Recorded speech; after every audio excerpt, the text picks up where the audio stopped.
I will be his mom.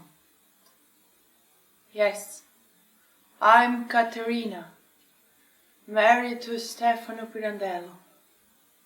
My husband is going around the island for work. Yeah, I saw him only a few days after months. He looks so slimmer and gaunt. He had cholera. He's getting better, but she doesn't know it. She came and went away again. A real man cannot stay isolated in the countryside with a pregnant woman and a small daughter. But I feel so alone. I fear to be here in chaos.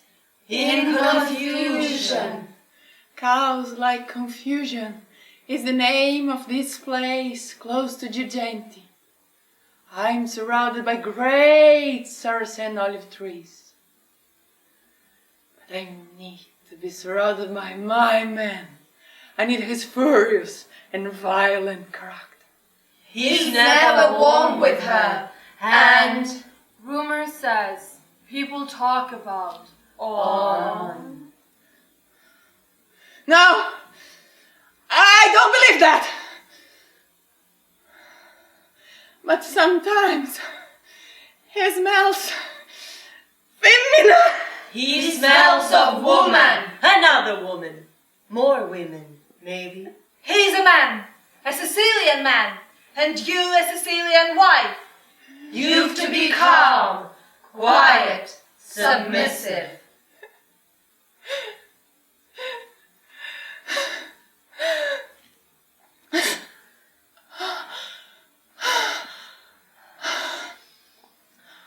On this night, alone in chaos, under the small arch of the moon, I feel it is not possible. I'm on my 7th month, and I'm alone. Alone in chaos.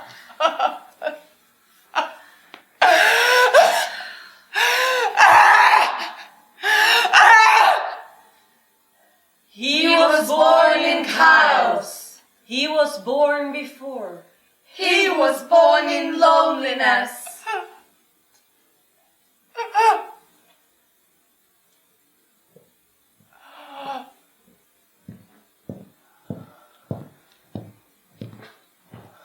So, I'm the son of cows. One night in June, I felt like a firefly under a Thoresen olive tree. People know how fireflies are. Some of these fireflies sometimes fall and you can see. Sometimes yes, and sometimes no. A green whisper of light. It's on the ground, but desperately distant. Yes, I was born like a firefly in this, my accidental stay on earth. After 2 months, Stefano argued with the local villain and was shot by that criminal. Luigi was feeding at my breast when people came to my home with my injured man. Blood was everywhere, from the door to the bed. A long line of red, dark red. And I lost the white food for my baby. My father! My father! It seems like he wanted to take me away from my mother, outside her womb before time, without her food, after just a few weeks. Poor me. Poor me. Poor you? And your mother, closed in her role, educated to be without a tongue for talking? Your father, Luigi. Do you remember? He exploded for the slightest thing. And then, days, weeks, sometimes months, just his dark, mute Thuri. I know he always regret what he did, but he never would have apologized. Never. Tell us your story, Katerina. Tell us what it's like to be the mother of a genius. Well, it's to be alone again. He lived his life in his mind. And this is a path of sadness and solitude. His life was full of thorns without remedy, because this was his nature.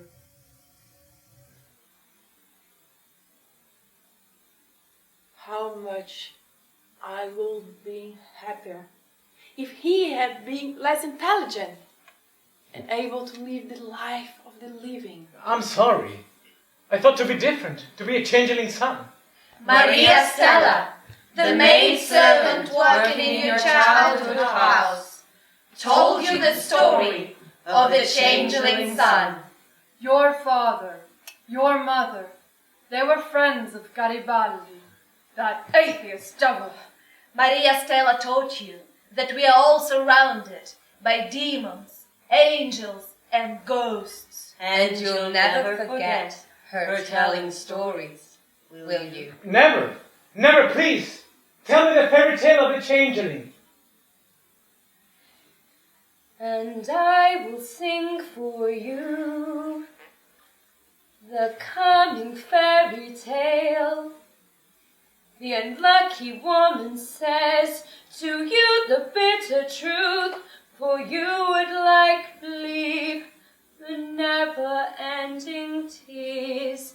For my transformed son, this new babe is not mine, my lovely, lovely son. He held stool from his bed, the witches took away. He never more came back. So, I'm not your mother. You were more wife than mother. You remained beside your husband. Your father. Yet despite that he was a man without honor, an unfaithful man, he mistreated you. You pretended that you're not seeing the truth. What is the honor in a woman that drives away his husband, her children's father? Your father, Luigi, was a difficult man. But when we celebrate our 15th wedding anniversary, I took his hand in a family photo and I held it with pride. Pride! I was 14 and I followed him. It was summer. I arrived at the cloister without breath because of the hot air. And inside the church I could listen to my steps, and they seemed so unreal. For a long, long minute I'd sit there with my right hand on the bronze handle of the sacristy, feeling its coldness. And behind the door, my father's voice, usually so harsh, was usually so tender. My grip was too weak when I tried to open the door, and I had to try again. When I entered the sacristy, I found the woman sitting alone at a table, a glass of wine in her hand, and a fixed smile on her face. My father hid himself like a thief behind a green curtain. But the curtain was too short so I could see his two large shoes of shining patent leather. Coward. Coward me too. I spat at the girl. The girl that, now I remember, she was beautiful. And I could see her red lips and her uncertain smile. And such a grief in her eyes.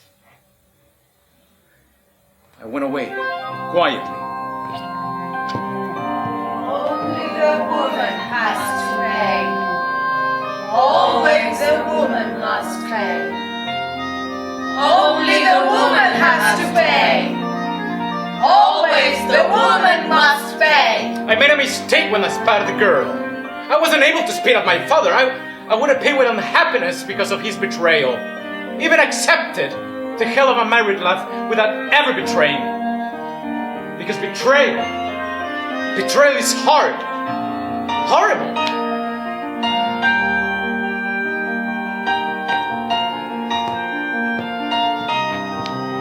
Mom,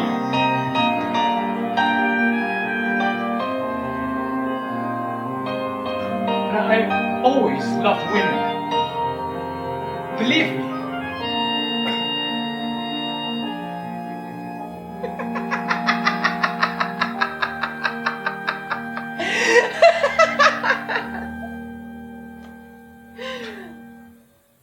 I know, my dear. I know. You were always so romantic. Since you were a child. You do remember Giovanna, our neighbor's daughter, don't you? She was 10 and you 13. It's impossible that you forgot me. I was your first innocent love. Innocent. Yes, innocent. No flirt, no vice. Pirandello's family came to live with us in Palermo after their sulphur mines went bankrupt. We rented them a flat under ours. One day, Luigi was standing on the balcony, looking intently at me, whilst I was standing on a higher terrace. Yes, I remember. I remember your large blue eyes. We looked so intently at each other that you, sitting rashly on the parapet with your nose in the air, forgot yourself and almost fell over the edge. In your effort to hold on, you struck your mouth against the bar and you broke a tooth. Surely when you brush your teeth or you look in the mirror, you must remember me, right? Yes, I remember. And now I remember something else. My mind goes back to the day you left and I gave you a small gift. I bought a nice little thing for Giovanna to thank her family for their kindness. I asked Luigi to give her the present. But I never imagined the consequences. The night before I couldn't sleep. I had pain in my stomach, my bones, everywhere. And then in the morning... We met in the garden. I saw that you looked pale. You looked so nice. With your blonde hair, he had another blue cap, and a golden filament escaping on your neck. And then, running to give you the gift, I got hurt by a small piece of iron on the banister. You gave me the package. I saw that you were hurt. There was blood on your hand. So... You took my hand, and you put my bleeding finger in your mouth. Washing away the blood.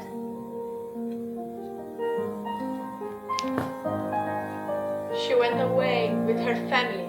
And him, Luigi, he fell.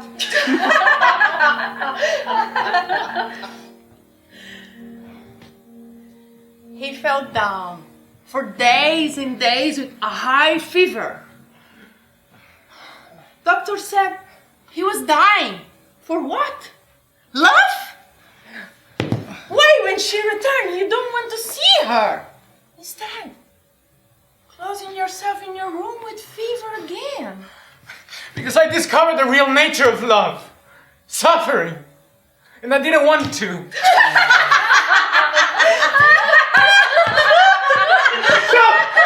Stop laughing! Your women, son. Your life, your theater, your characters. But me? You were always so far. So far.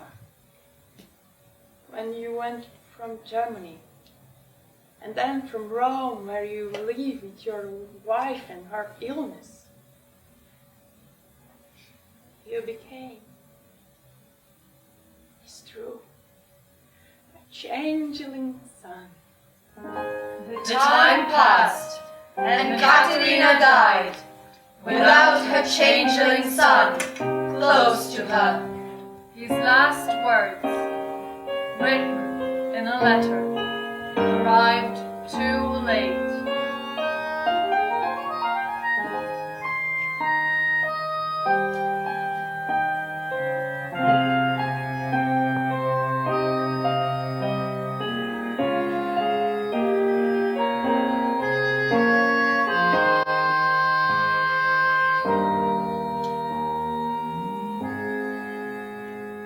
Over there,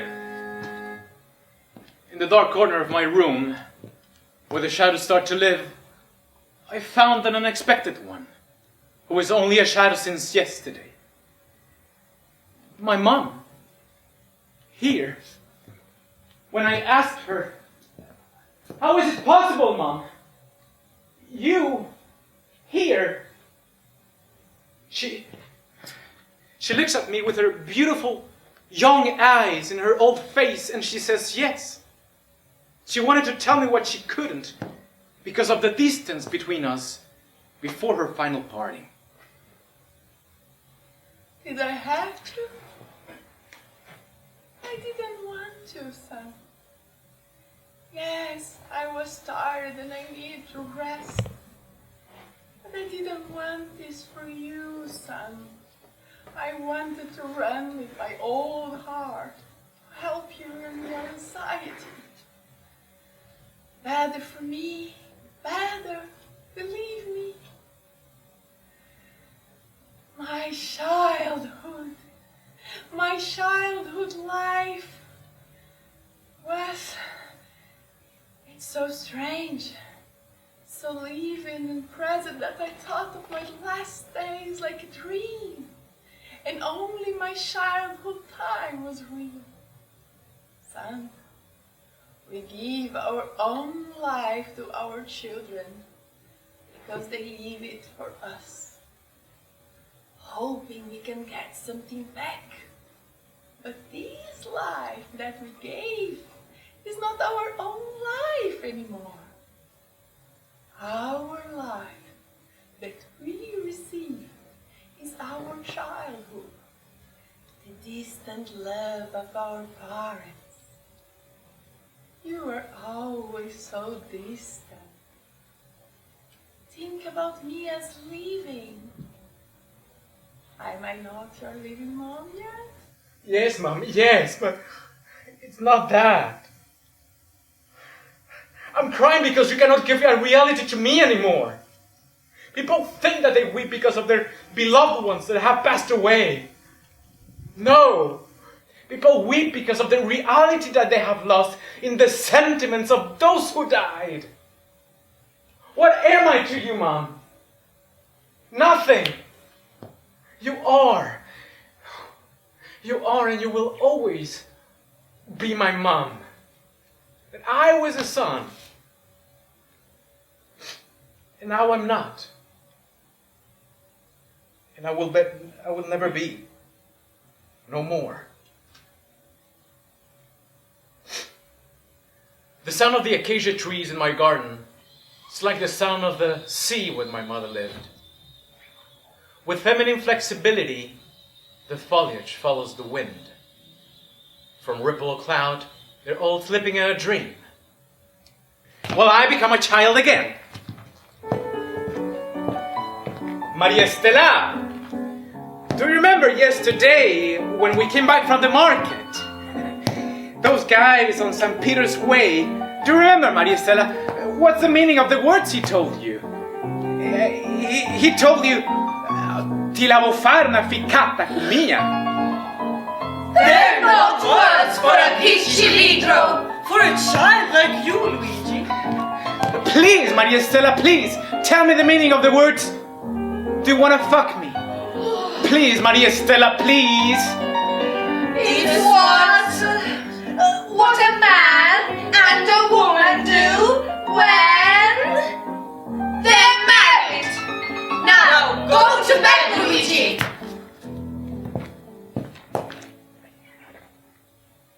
Before I went to sleep, I looked outside the window. And I saw some people carrying out a corpse. It was the body of a villain who was killed a few days before. They put him in a small room close to the cemetery. But they forgot to lock the door. I couldn't resist. I'd never seen a dead body before. So I went down, quietly. The room was dark, and I headed over to the body, covered by a sheet. Then suddenly, I heard a light sound. I was scared, but it wasn't the body. No. In the dark, looking hard and holding back my breath, I saw two people. One of them seemed to be female. She was leant against the wall. And the other one was a man. He was attached to her. They moved themselves in a furious way. I was so impressed that I ran away as fast as if the devil was behind me. He went to sleep, but he didn't. He thought of Giovanna, then thought of Linuccia. Yes, Linuccia, his cousin of 4 years older. And the more he thought of these females, the less he found the peace to sleep.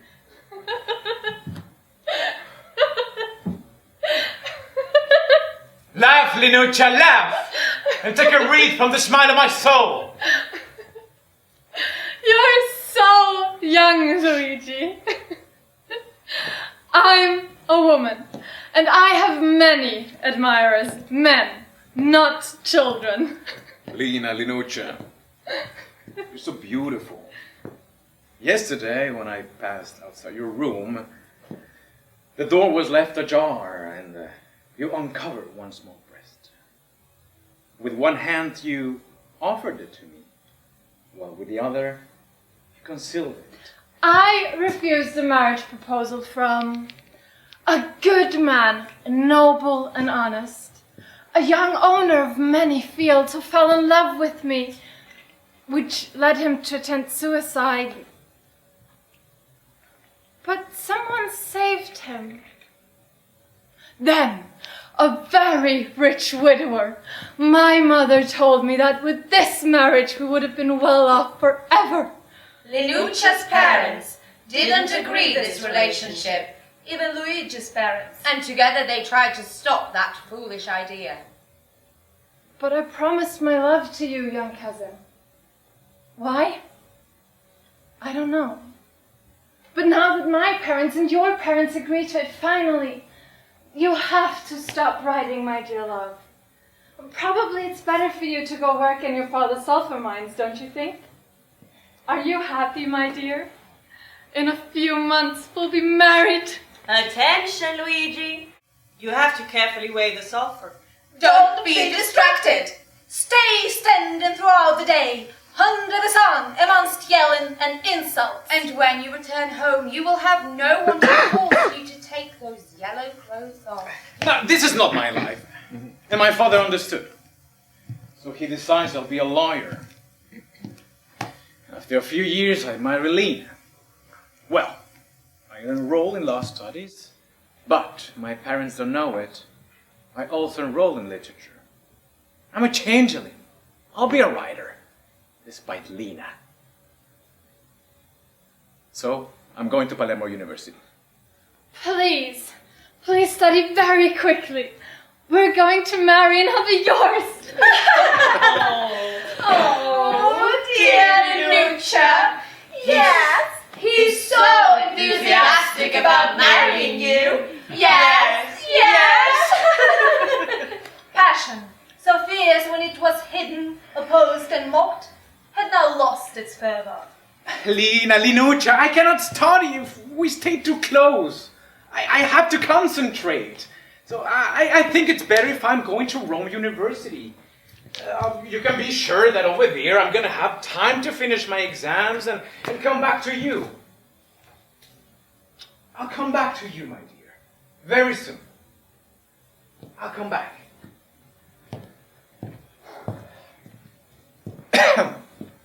Dear father, the disgrace with Lina is that she met a man who belongs to a group of poor devils, to whom time has become fatal. Modern life is excluding them every day from its heart. Now, I'm sorry, I'm sorry, but I cannot. I mustn't. I cannot marry. In Rome, he was expelled from the university after a dispute with a professor.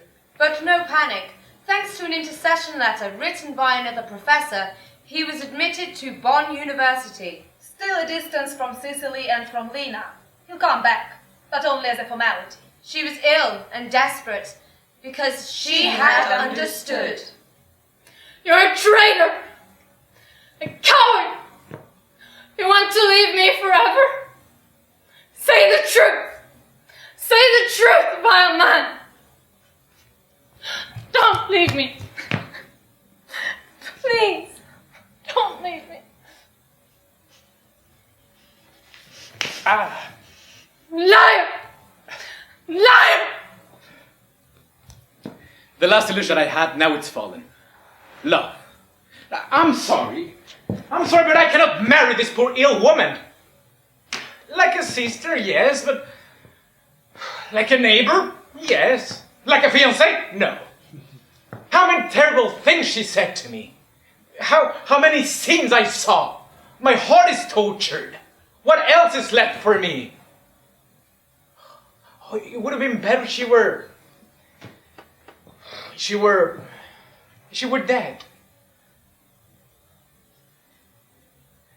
Well, I'm going to Bonn, finally.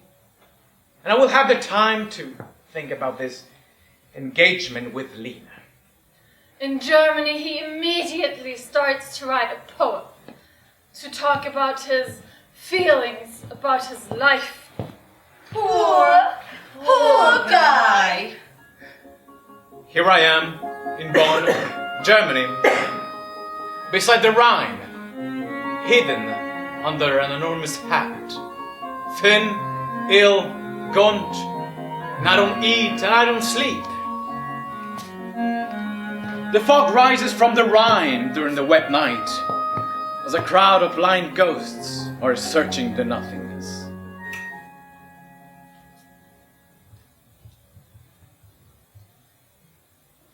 Thin, ill, gaunt.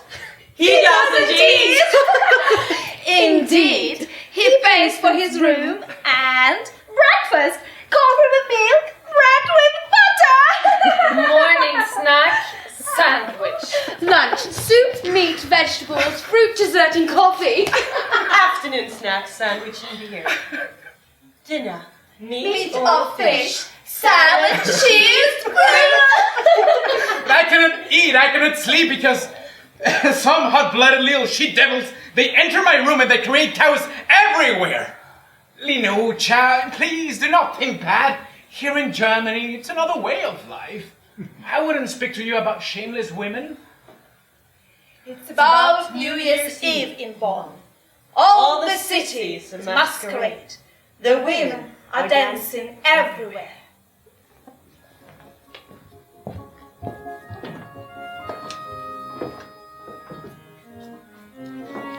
Luigi had on a grey suit, silent, static.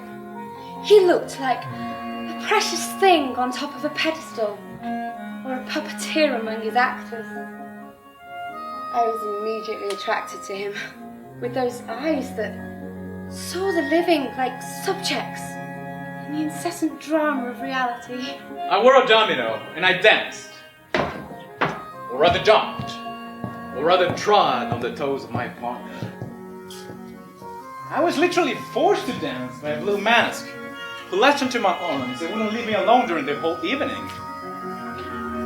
And then, at midnight, when we removed our masks, I was amazed to see in the diabolical stranger one of the most radiant beauties I've ever come across.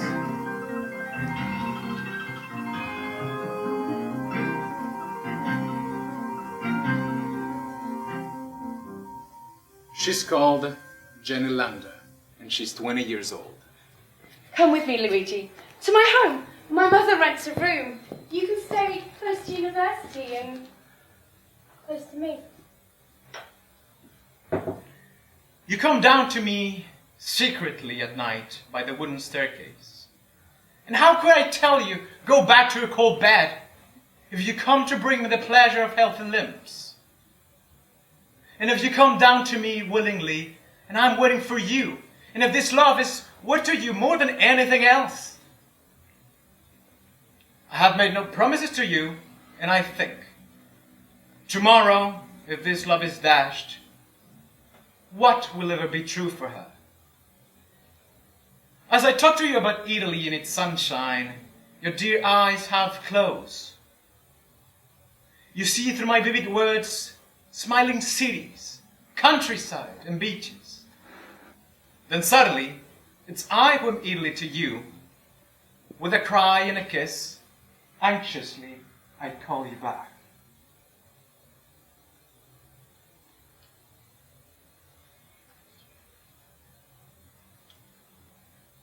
A year and a few more. The time of our love was that. Luigi ended his engagement with Venuccia definitively. In the summer, in Sicily, she read a dedication to me below some of his poetry. To Jenny Schultz-Lander, meine liebe, süße Freundin. She didn't know German, but she understood, of course. He was free, but he never came back to Germany and decided to live in Rome. He wrote a note to me. I never forgot. I'll never forget.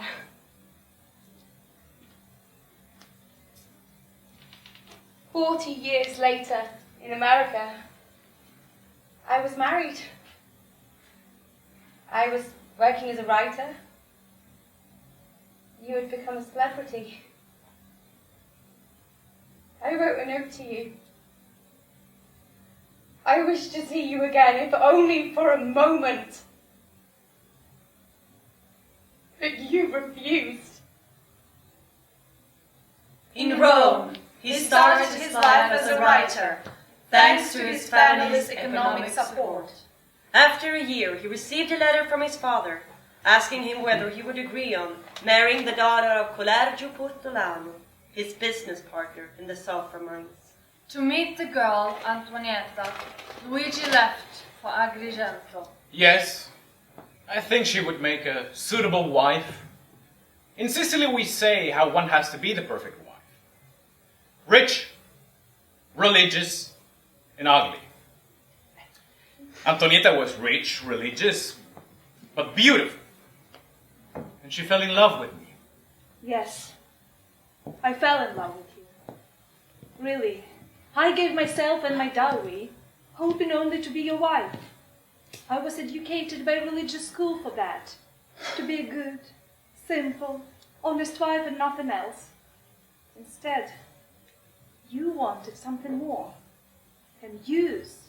You have to understand me, Antonietta, and follow me along the noble path allotted to be my destiny, the path of art.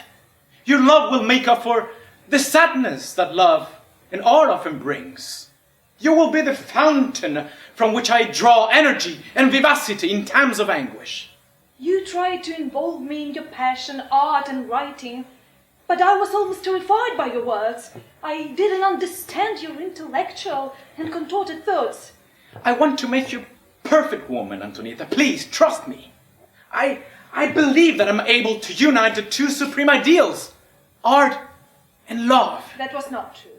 Oh, yes, he loved me, with carnal passion and with a strong sense of duty.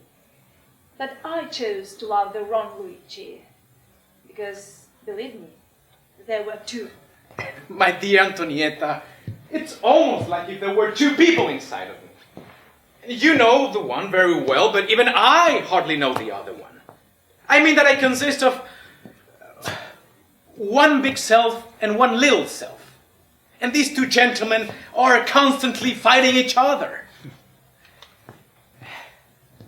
The first one is taciturn, constantly absorbing thought.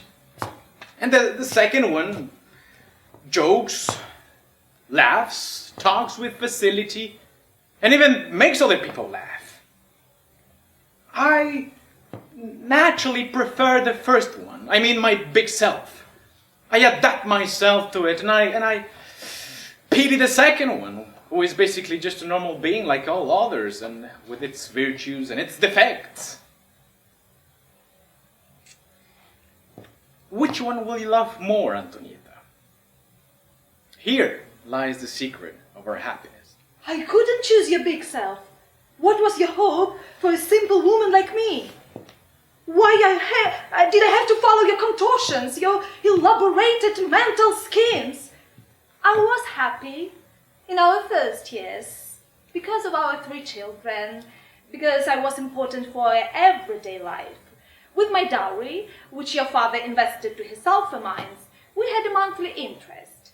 We lived thanks to me, not thanks to you and your poetry. Your novels often refused by editors or unpaid, even with your modest salary as a teacher in a female school. Yeah, but I begged friends and editors. You know that very well. But we probably need an emergency. We have to lose everything for searching, with strength and will. The emergency came with a letter from Pirandello's father on an autumn day. Luigi was working at the school. I opened the letter. The mine was suddenly flooded, causing the loss of Stefano Pirandello's entire capital, in addition to my dowry. When Luigi came back, I was lying in bed, semi-paralyzed. And when she regained the strength to walk, she fell into a jealous insanity. Then she turned to madness. And a living hell started for us. She was always grumpy, touchy, worried. And I was patient, because I knew that her madness was me. And that is the proof that it was a real madness. Yeah! To marry him! Where was my advantage? What was the benefit for me? He lived with his insane wife for 16 years, throughout which she was in the grip of a nonsensical jealousy. A jealousy without reason. I was struck down in vital affection. And life had lost any value in my eyes. I could see her horrible abyss of her soul. And this poor woman, she will not get better. She's incurable. Go! Go away with your shameless women! You a traitor! No, never was I unthankful to you. Never. I refused every female suggestion where I worked.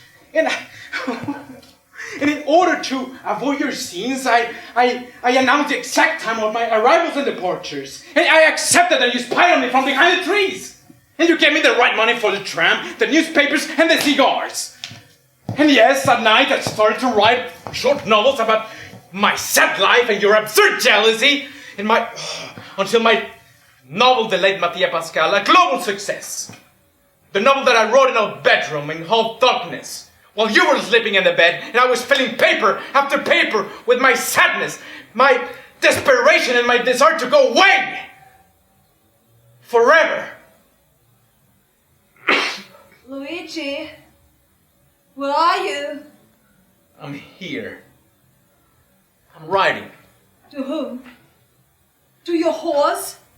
Really? Did you know those women? Which women, Antonietta?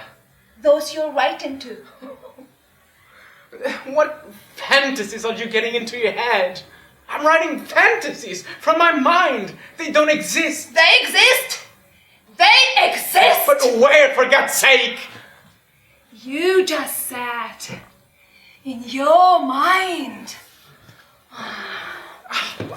Please, Antonietta, please. No, you have to make love to me as you did with the whore. She tied you in this manner, right? So the arms. How did she kiss your mouth? In this way? Or in this way? Antonietta, stop! Please! There are no other women outside me, please. Believe me. Yeah. Your whore is here. In my house. She's here! You're both disgusting! She was talking about Lieta, their daughter. When her madness drove her to say these things, Lieta tried to kill herself. Then he decided, along with her brothers, to admit Antonietta into a mental clinic. His wife was happy, yes, because she didn't want to live with Luigi anymore. I'm fading now. And the dark eyes. The dark eyes now. The eyes of someone who will die of a heartbreak! Now here, this coward with the dust of oldness. I will never more brush my hair. And now, see yourself. See yourself, Antonietta. Out of breath, you walk into the room, shuffling your feet, your inert flesh. This is war. This is war. This is war! The door closed with all the windows, the glass walls, and the shutters, with only one small shutter left for viewing the faraway countryside and the sea, the village up on the hill. I could see nothing but roofs and bell towers. Roofs that empty out the water, some more than others. Roofs extended on many levels, and the tiled roofs. Tiled roofs. Nothing more than tiled roofs.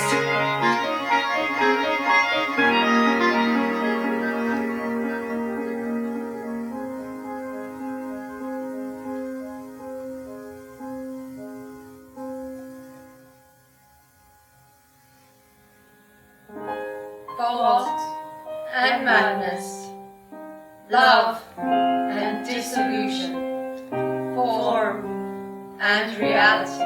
And the images coming from the mind are more authentic than the real beings. Women victims, women like mothers and like lovers.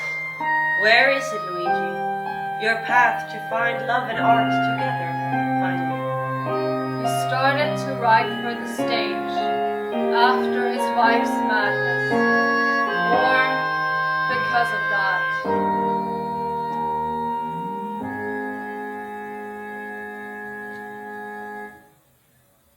Where's your text? Your 6 characters in search of an author. It is in us. The drama is in us, and we are the drama. Please, let me explain. Yes. Explain it in your own way. Don't you see that the whole trouble lies here? In words. Words. Each one of us is of his own special world. Every single man has a world full of things. And how can we come to an understanding if I put in the words I utter the sense and value of things as I see them? While you who listen to me must inevitably translate them according to the conception of things as each one of you has within you. We think that we understand each other, but we never really do. This woman takes all my pity for her as an especially ferocious form of cruelty. But you drove me away! I drove her away. She believes I sent her away. You know how to talk and I don't. But believe me, after he had married me, who knows why? I was just a poor and insignificant woman. For God's sake, Antonietta, it was exactly for your humility that I married you. I loved I love the simplicity in you. She denies it. Deaf, her mental deafness, believe me, is phenomenal, the limit. Deaf, mentally deaf. A great heart for the children, oh yes, she has plenty of feeling. But the brain, deaf to the point of desperation. We are women, and we protect life. Come hell or high water, they're men. So they do everything for a case of a conscience made only for tormenting their souls. If they would leave life alone and let it take care of itself and its experiences, life could resolve itself and all its pain.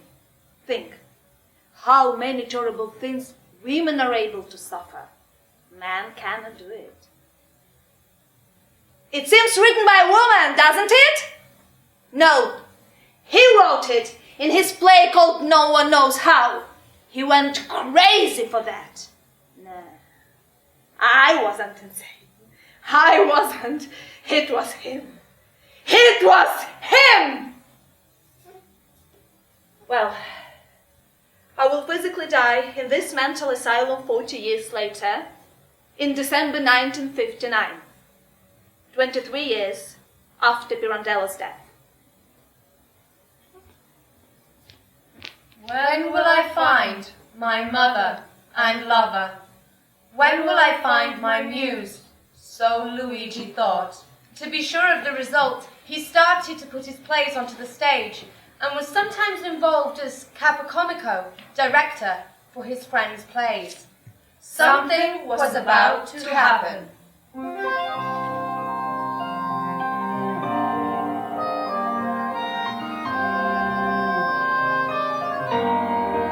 7 febbraio 1925. Cara signorina Ama, per favore, legga il ruolo principale di Nostra Dea, del mio amico Massimo Bontempelli. Lo legga con passione.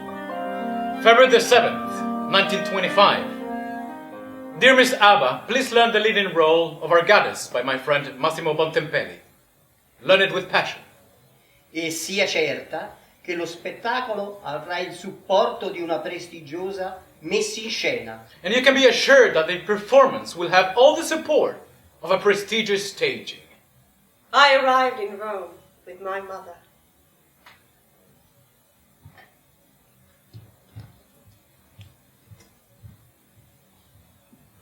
On the stage, I saw a few people in semi-darkness. One of them, with silver hair, a white goatee, pretty stooped. Someone said, She's Marta Abba! Welcome, miss. We're happy that you have arrived. Sensational! Sensational success! With audiences and critics alike! A great part of the success is due to the extraordinary art of Miss Martha, who is a miracle of intelligence and charm. Marta Abba would in a short time dominate the mind of the maestro and cause a different orientation in his artistic life. She was 25. He was 58.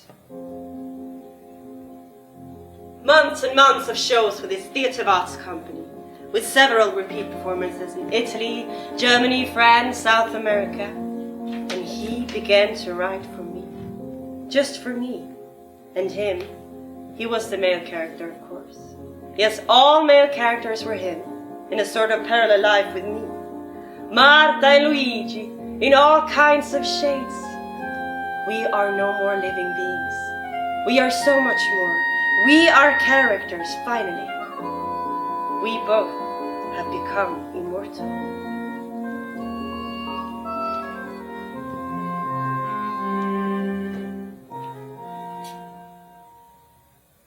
Would you do the right thing for me? Me? Me do the right thing? Yes. Take me with you. I could go with you for all that you have suffered. A little bit of pity? Take that pity for yourself. I know. I'm nothing. You think you're nothing when you're so alive. Right, but for who am I alive? You see, you think you need somebody to be alive for. Be alive for yourself.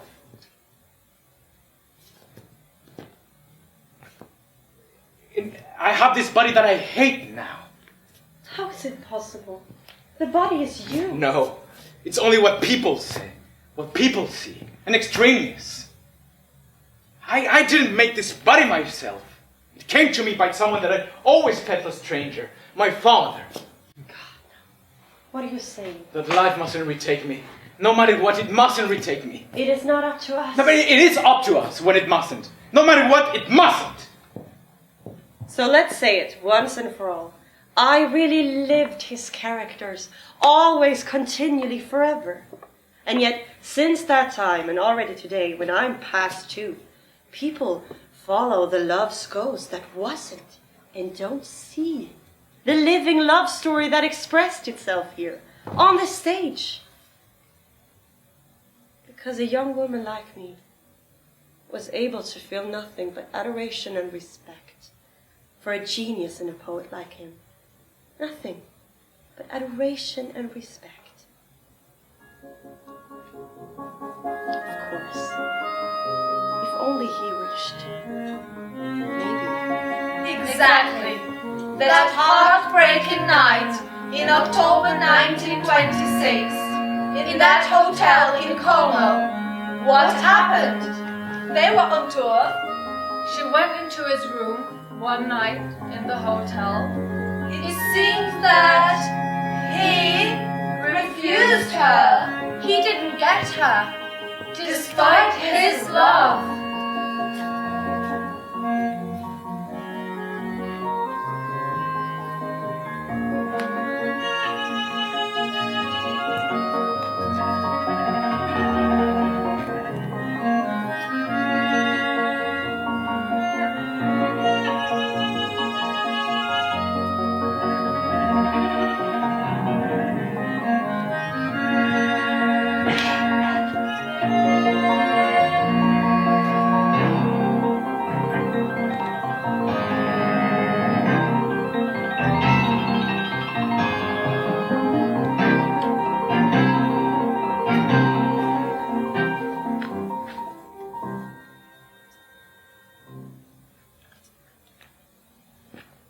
I gave life to your characters. And they gave life to us like we were not able to be, except in dreams and theaters, like a joke. A beautiful joke. So are you a joke, right? So I'm a joke. Did you trick me? I gave all of myself to you. And you didn't want me. Coward. I gave all of myself to you, all of myself, and you didn't have the courage to have me. To have the life that I wanted to give to you, that suffered by having no life. And did you accept that people talked about that as a joke? Oh, coward. Coward! Coward! Coward! You were right.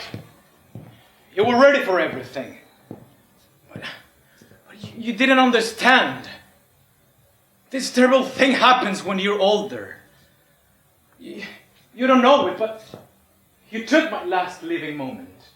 And how could you console yourself by only telling yourself that this last moment wasn't with an ordinary old person, but with a man who was someone? Someone who used all the moment of his life, the moment of a whole life, exactly to become someone. Someone that could, my dear, live only for suffering. Dear Maestro, to you, if I could for all that you have suffered, I would give you joy. Really.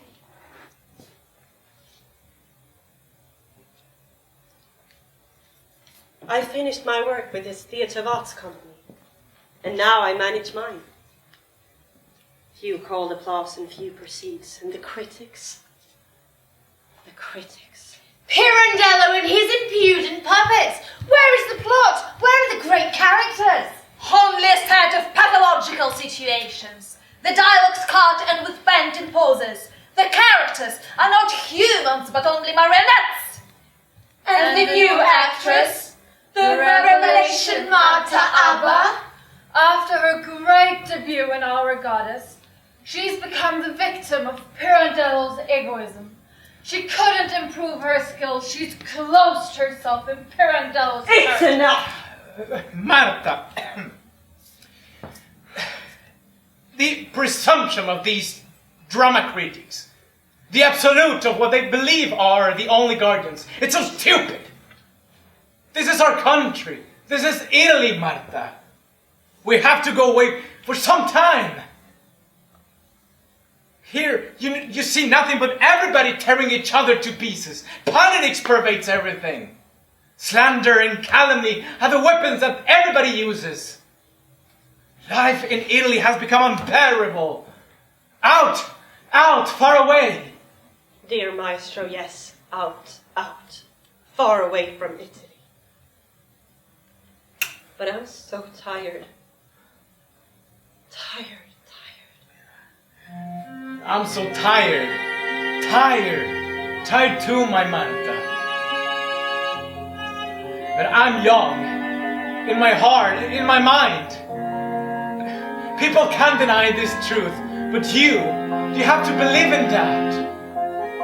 I'm as you desire. And if you don't want me anymore, then I don't want myself. And it will be impossible to live for me.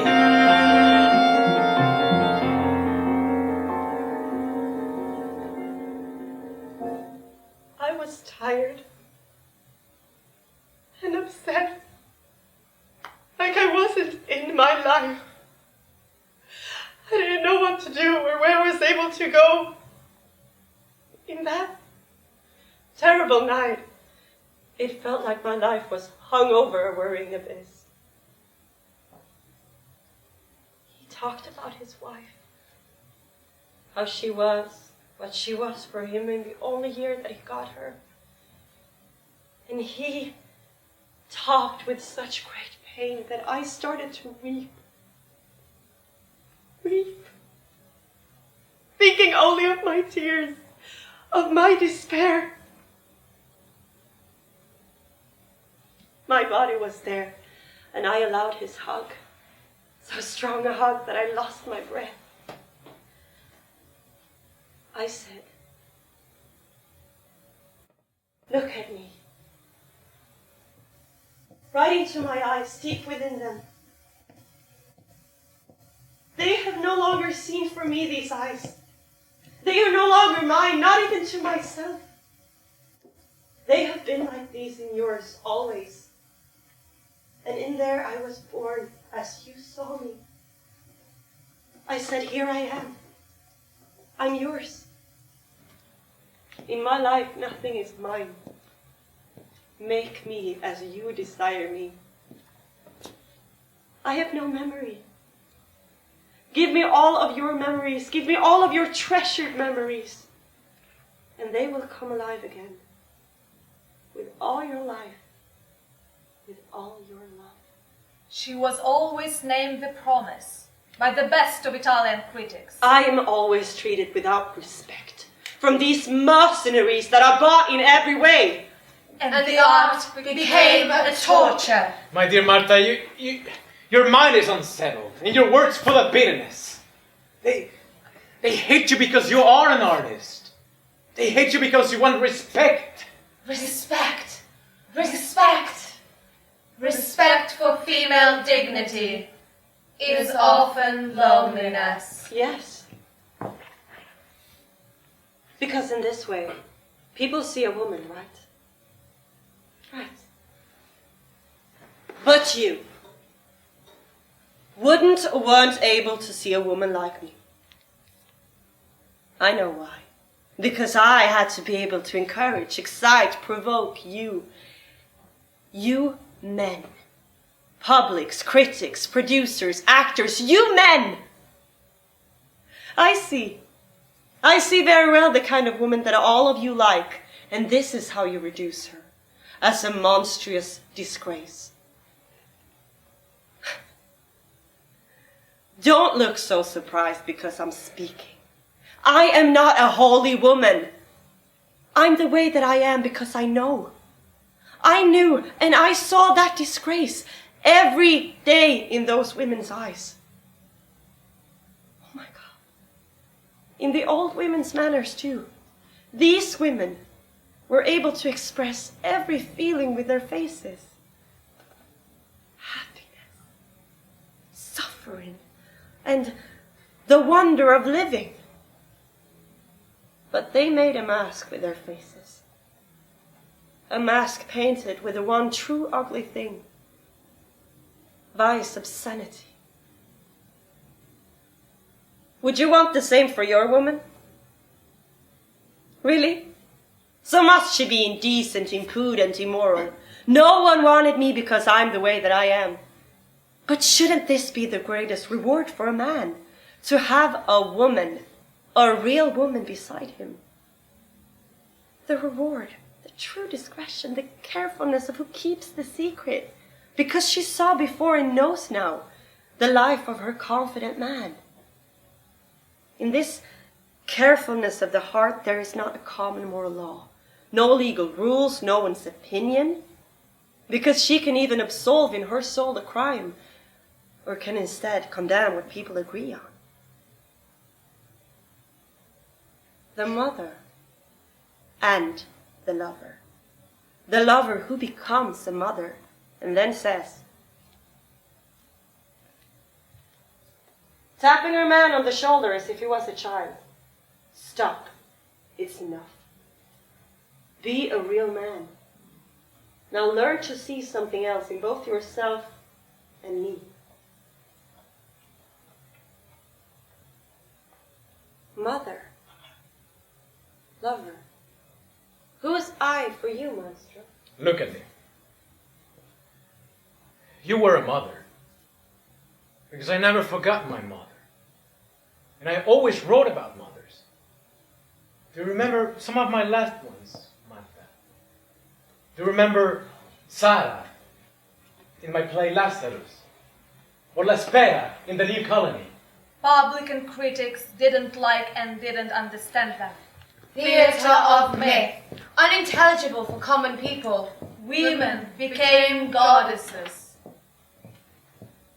But who is I for you? The mother or the lover?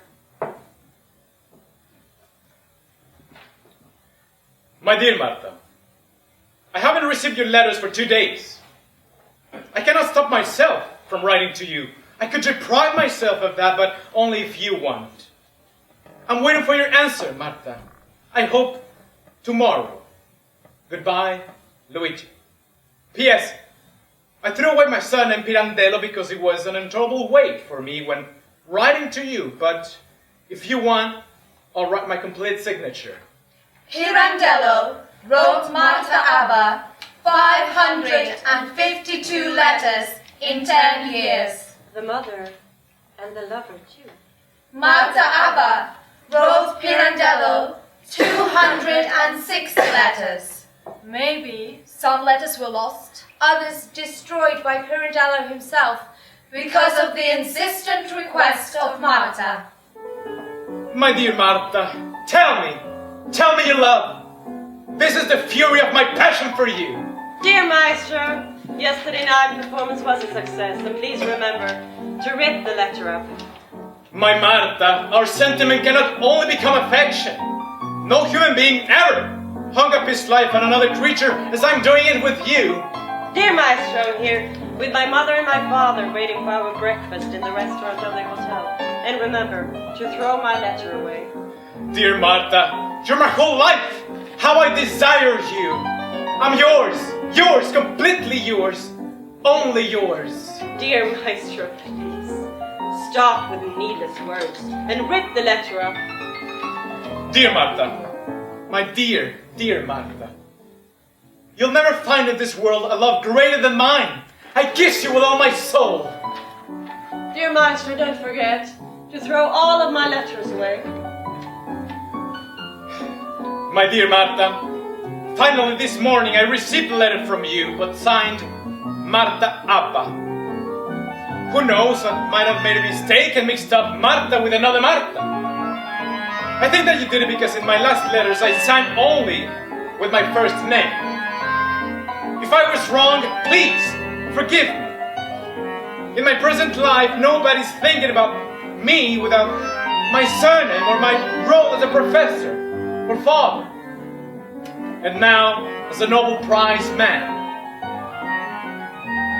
Well, it seems that you said to me, stop! Leave me in peace.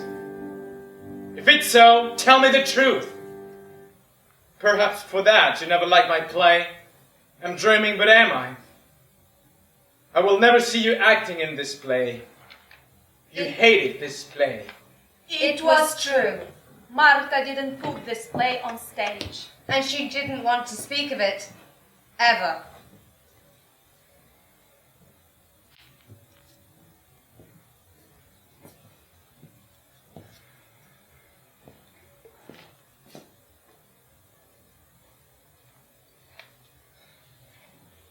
What's the matter with you? Why do you look at me in this strange way? How am I looking at you? I cannot be far away from you. You're my whole life. Well, a man cannot force a woman, or a woman cannot force a man to love when the love is all over with. But we have to be fair and say, I don't love you anymore. Sometimes we don't say it because of pity. It's not because we're not fair. On the contrary, it should be useful for us to tell the truth. Oh, it could be useful for a woman to believe that she's omitting because of pity. When a woman omits because of pity, she has already cheated. Below the pity will always be some advantage. Thanks for your opinion about women. I always knew that a cheat can also be because of pity. Can your pity make him believe in your love when you don't love anymore? It's a useless cheat. Everybody, anybody truly in love notices right away the absence of love in their partner. To pretend to love in this case is likely to corrupt the pity. So, is a cheat, even when motivated by pity, actually a betrayal? Yes. When a person accepts charity as a beggar accepts charity. And I could even say what you would make of this if this beggar, so thankful for your charity, would kiss you on the mouth. If the charity received was love, a kiss is the least a beggar could ask. I forgot that I was talking to a woman. Loyalty! Loyalty! Loyalty is a debt! The most inviolable debt that we have, that we owe to ourselves, even more than to others. Betrayal. Betrayal is horrible. Horrible. I don't know why you're talking to me in this manner, and I don't know why tonight you're so excited about it. You cannot doubt me. Oh, but I always doubt, my dear. Always. And I have my reasons. Oh yes, believe me. It's not your fault. You believe you give me a reassurance. But you cannot be sure if tomorrow or in 1 minute you're going to love me away. You're going to love me again.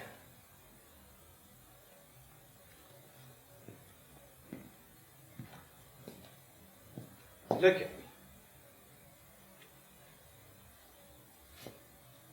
Why are you so afraid to look at me? I'm not afraid.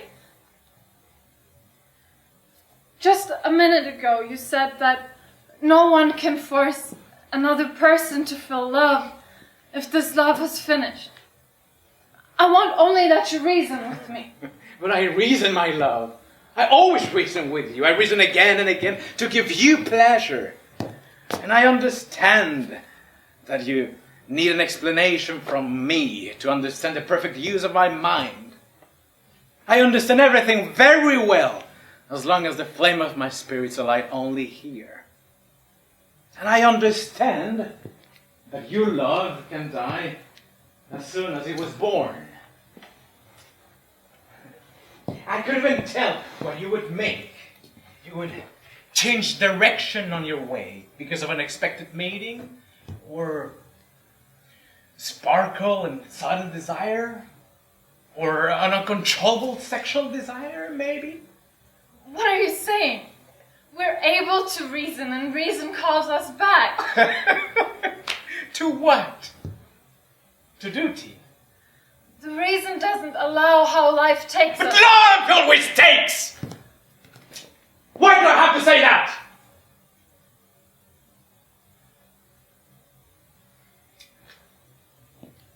What's the trouble if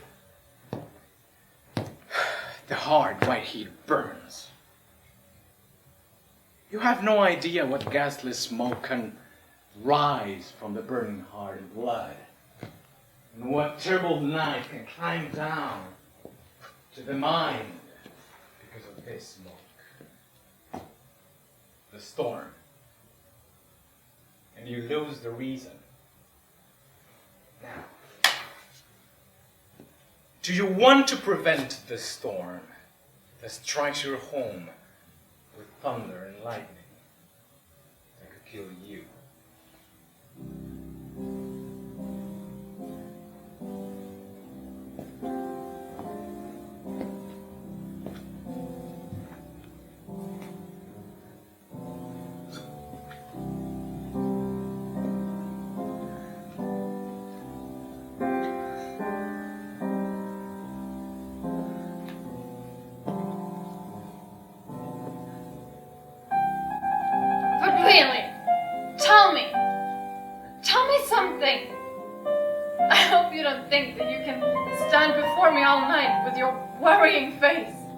It's your fantasy that this is my worried face. You know my love for you very well. But if I'm going to look at myself in the mirror, I'm not going to be able to recognize myself. Why? Because a mirror always tells the truth. I'm going to look at myself as you look at me, as you desire me.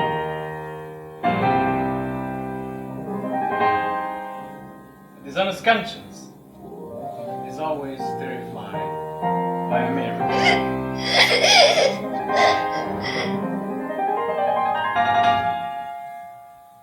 So, was Marta in love with another man? Only fantasies.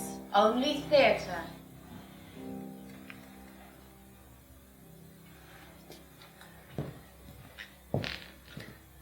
Marta, I think I found the final version of my play To Find Oneself. And thank you very much for your idea. Well, Donata, the actress, living only for poetry, is standing alone in front of the mirror with her costume and with empty hands. I think I found what the third act didn't have. The wing bit to raise the poetry. And it owes a lot to you, Marta. Yes. The character of Donata was exactly like me. On the stage, of course. The stage was my life. I don't know if I was your muse, maestro. I went to America and I got success just as you wished to do. I wanted to be the voice of your poetry. But I had to pay a price for that. Great success for Marta on Broadway! Never-ending repeat performances. The American press talks about it. In Italy, nothing.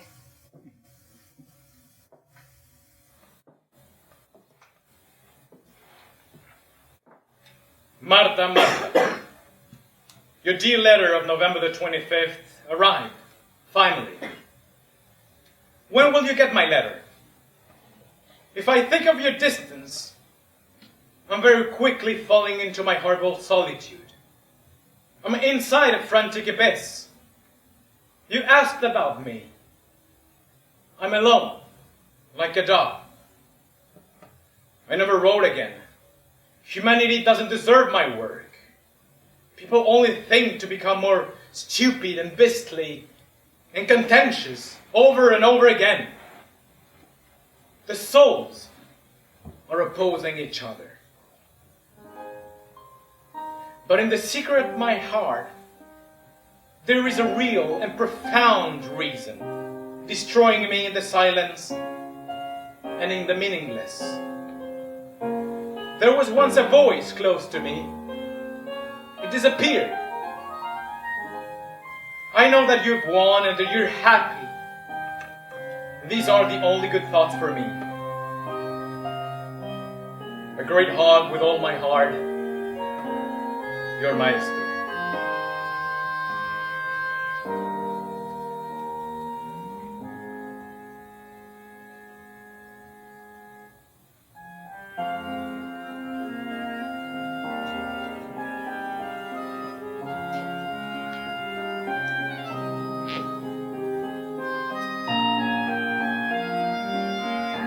When the maestro's letter arrives with Marta Abba, Luigi Pirandello has been dead for 4 days due to pneumonia. Thanks, maestro. You gave me life in one of your characters in your art. But art is the realm of ghosts. You women were important in his life, but only you, Marta, were his divine and living image of art.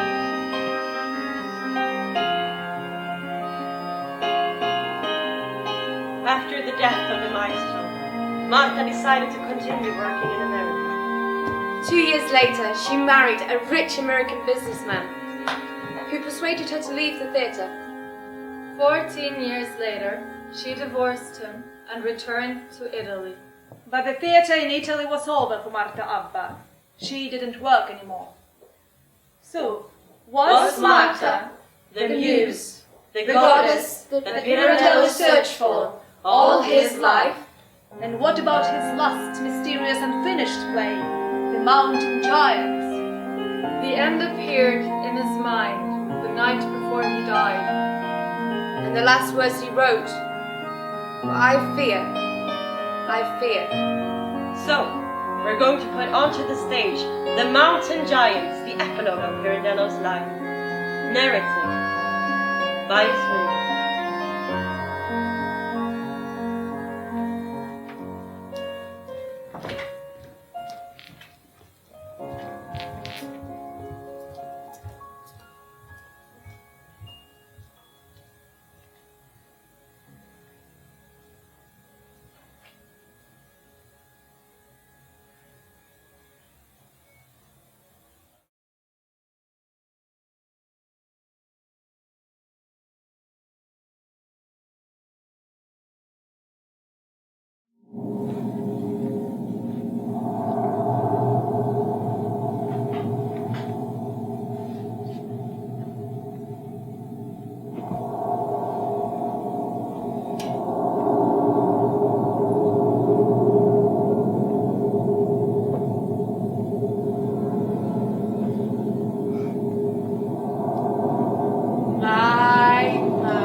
Mountain giant, with a trepidation that I can say, my heart was never been so full, so varied and amazing.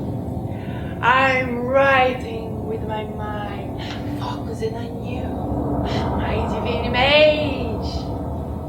I follow this image of you, and it shows me what the characters must say to increase or placate anxieties, to create why the contrasting characters, the supreme harmony of the composition. But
will be a nude woman with her breasts at the wind and her hair spread like a tragedy blood. Come on, wake up. Imagination, please. Who uses only his own brain is a coward. Well, stop with these lightnings. If you're done scared, it's because they will join us. They're here! They're here!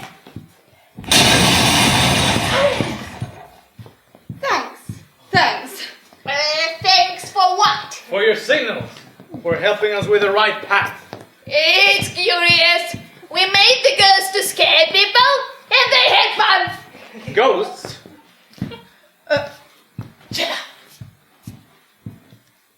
Aren't you the Countess Company?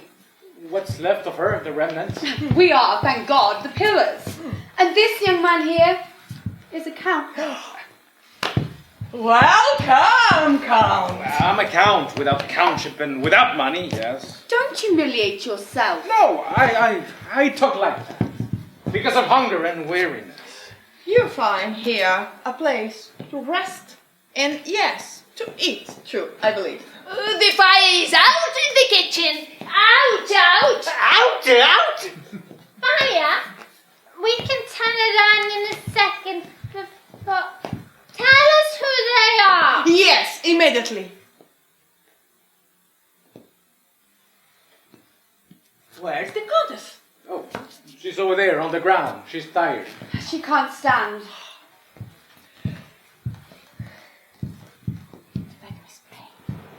They are a drama company! Ah, now we understand. Because they thought we made signals for them, and they had no fear. Yes, we are almost the same family. I'm Pietroni, Mara is Gritcha, and Quaquel.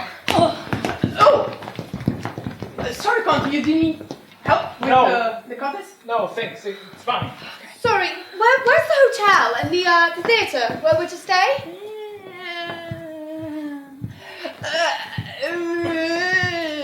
But let me explain. For you and for my colleagues too. We are making a mistake. All of us. Don't panic! Good. She's so pale. Dead. Stone dead. Shh! Absolute quiet!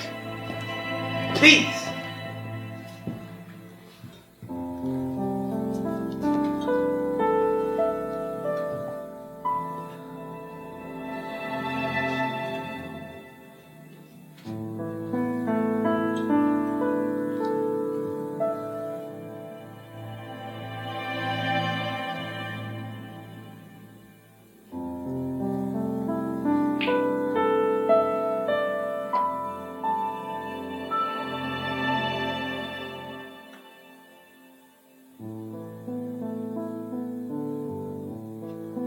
I will sing for you.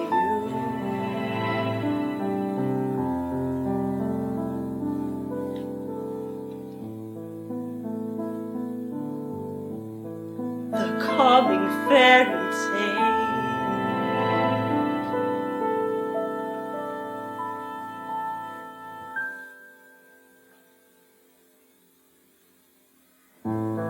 The unlucky woman says to you the bitter truth, for you would like believe the never-ending tears for my transformed son.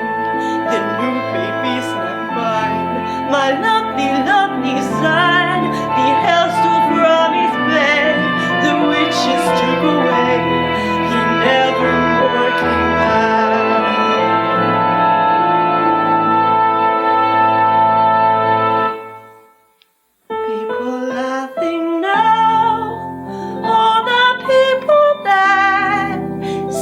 When I'm crying, but they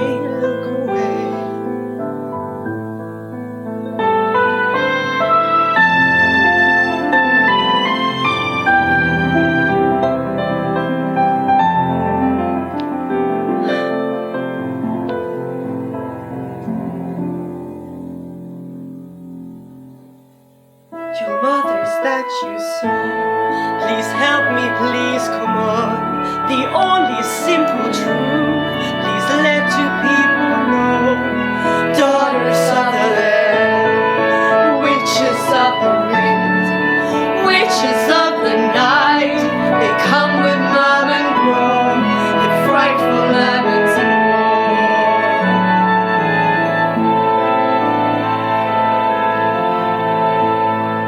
The witches grab the chimney and they steal the sweet, sweet goodies.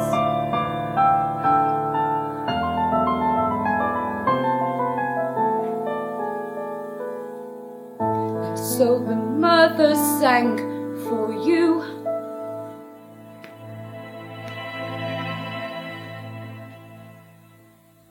If you've believed her tears or her speech too, a fable she was telling you.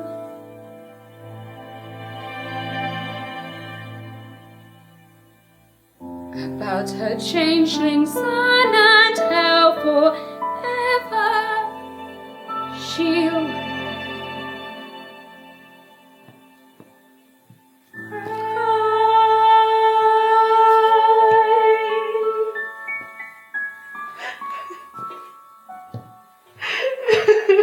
Ilse, please, it's enough. The women! What women? They're all gone, you see. Are they not here? Why?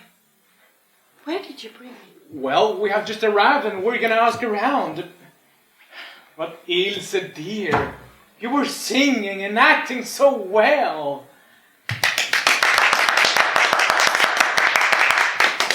That was so wonderful. It was so moving. Of course! They are actors! I've just read your play to put on stage. Please do not say that in front of my wife. Why not? I was born as an actress, do you understand?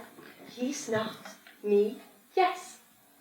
This is disgusting for me. You should be the first one to believe in that. And then you would have to persuade the others to believe in that. Actress. Do you want a theatrical agreement? Sell yourself. Do you want some dresses and jewelry? Sell yourself. Sell yourself for getting a dirty review in a newspaper too. I'm the mother and the lover. The lover who becomes the mother. I'm the mother and the lover. The lover who becomes the mother.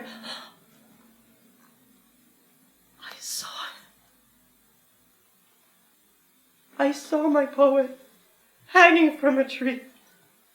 Don't worry, Countess. It's the villa. It sets itself up every night with music and dreams. And the dreams leave of us without our awareness, for how we think they are inconsistent. We need poets to give coherence to the dreams. I loved him. Do you understand? And I let him die. I can say now the truth about a man that got nothing by me.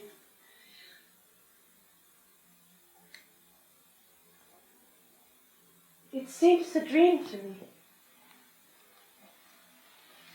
Or another life after death. This sea that I crossed, at that time my name was... Ilse, dear. Or Martha, maybe.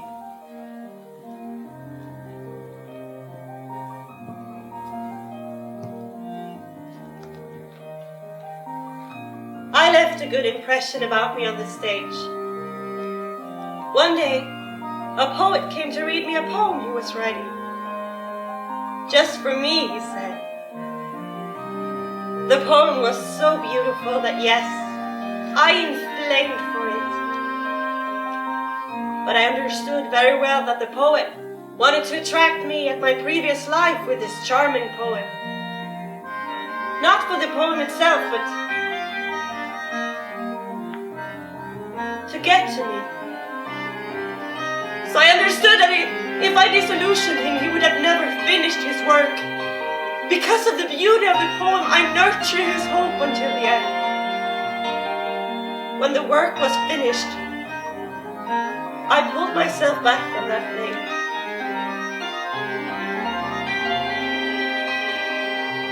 But I was already burned.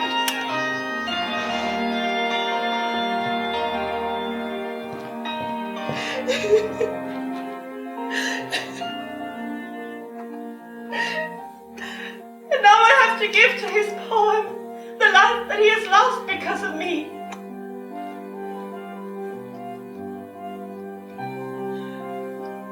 And now I dream of him there.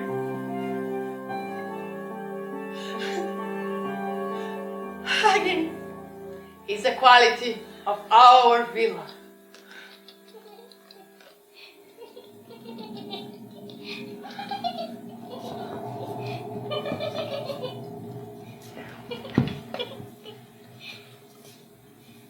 Always, when there is the moon, everything on the earth becomes like a dream. As life goes away and remains a melancholy alive in the memory. Then the dreams come in, and the passionate sometimes takes the resolution to pass a rope around their neck and hang themselves from an imaginary tree. So, I did it many years ago. Do you think you're alive? Do you think you are alive? She thinks she's dead. She thinks she's in another world with the rest of us.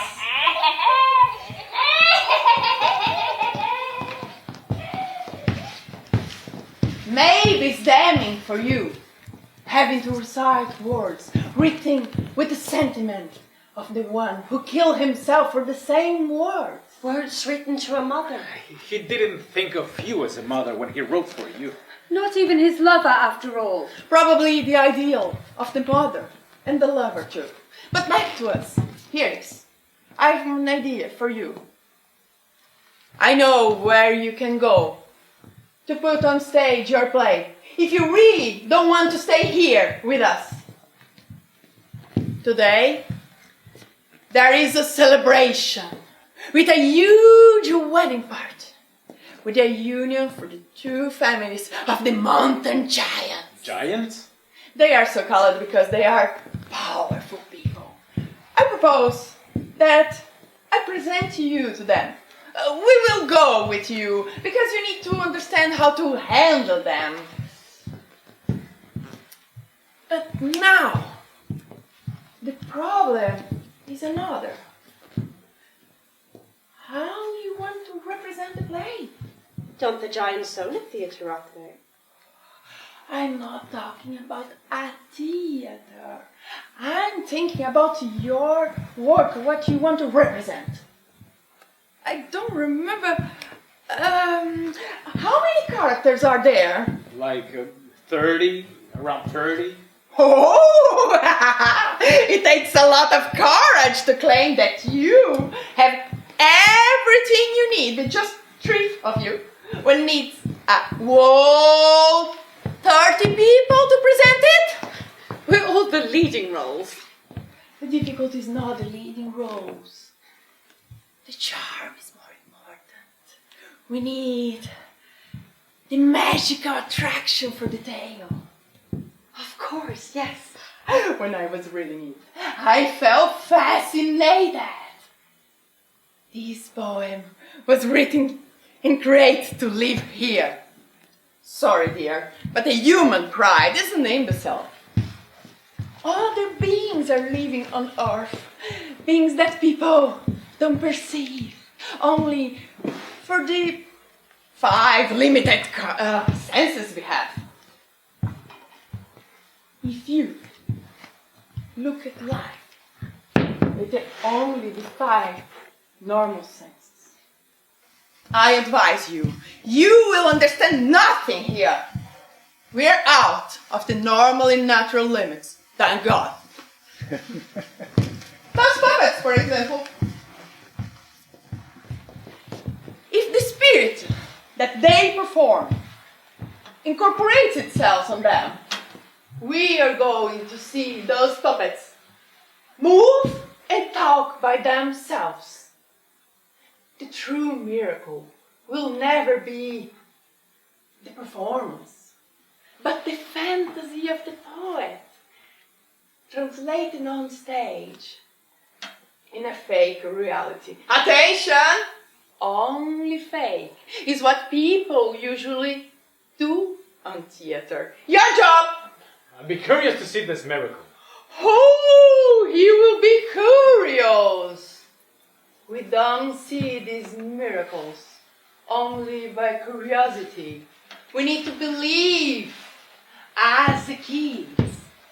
Your poet imagined many mothers and lovers. We can also evoke some characters here. Look at me. Look at me. Right into my eyes. Deep within them. Do you even know the verses by memory? We can perform your poem for the first to the final line. Just now, dear. Just now.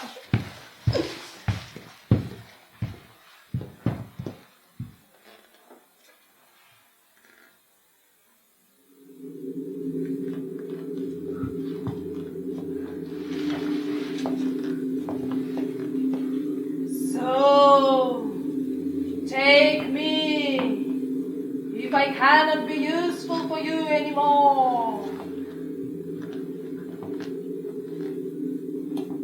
Let them say, let them say. No, I'm a breath of soul. A stopped breath for seeing you again. A stopped breath for seeing you again. Again. Again. Again. Again. There were, dear Ilse, two images that came from the fantasy of your poet, directly and alive. Where have they gone? Vanished. They're just tricks and coincidences. I don't believe in this. This is our art. Oh, my dear, if you tell me so, it's not your art. If it was your art, you will believe immediately. Learn as children do. Indeed, you were surprised when those two puppets appeared here. How did they appear? A tempo. If they said a tempo, it's what they need to say. Is it enough?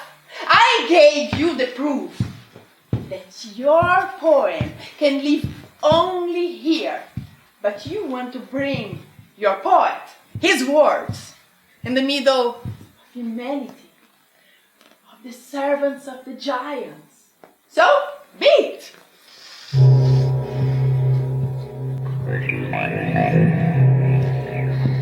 Here! The giants! Here! The giants! The giants! They descend from the mountain, and they are dressed for the celebration. Do you hear them? Do you hear? Do you hear? They seems the kings of the world. Do you hear them? The walls are shaking, and you want to act for their servants. Are you not scary, you see? It's scary. I'm scared. And you? And you? People are waiting for poetry. Ilse, Are you sure? Yes. Who wants to perform the portrait with me? I'll be with you. I'm a woman. Me too, Countess. I'm here.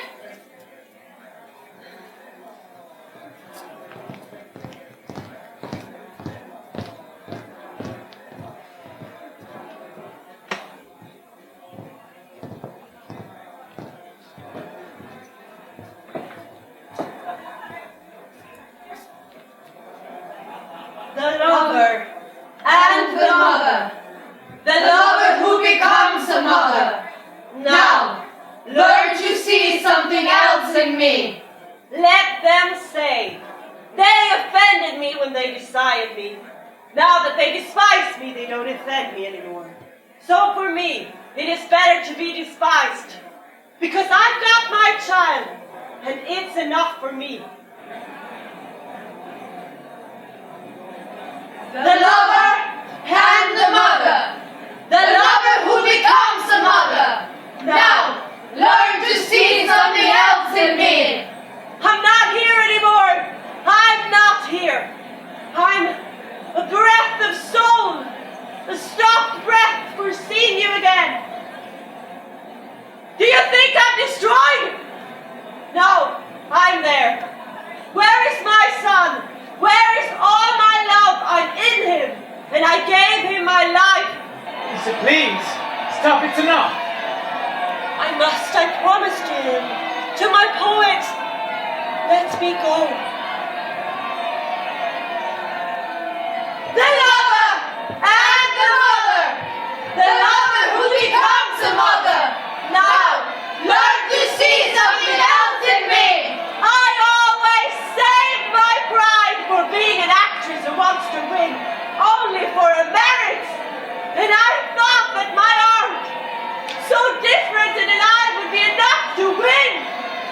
I won, yes, like a woman standing alone on the peak of a frozen mountain. The lover and the mother. The lover who becomes a mother. Now, learn to see something else in me.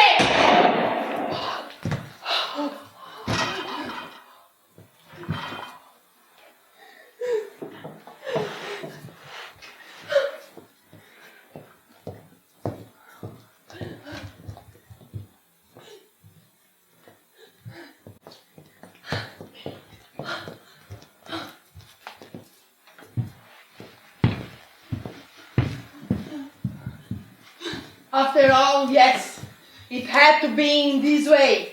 For someone who wants to win like you.